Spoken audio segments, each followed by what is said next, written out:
Before you install the CPU cooler, and if you have a graphics card, I advise you to uninstall the graphics card so you have more room to work on it.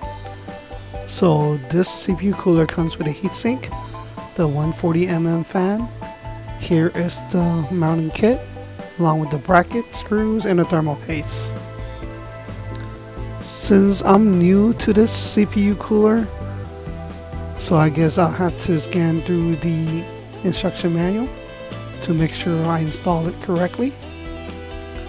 This is the bracket for the AM4 and the AM5 socket. Now you will have to install it over the CPU, just like this. And be sure you put in all 4 screws. And make sure you screw them nice and tight. Always remember to apply the thermal paste before you install the heatsink.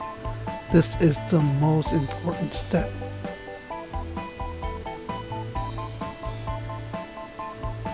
So now I'm going to unseal the heatsink and apply a little bit more thermal paste on it. Now I'm going to install it over the bracket and tighten up the true size screw. Always remember to plug in your 4-pin to the CPU fan header.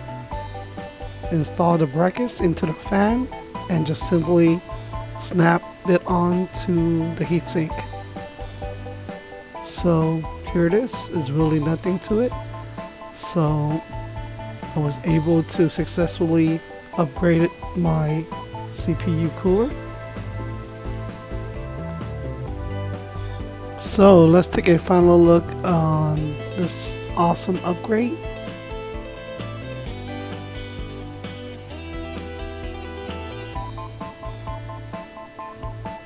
As always, thank you so much for watching, and if you guys have any questions, please comment below. And if you guys like this content, please like and subscribe. Thank you.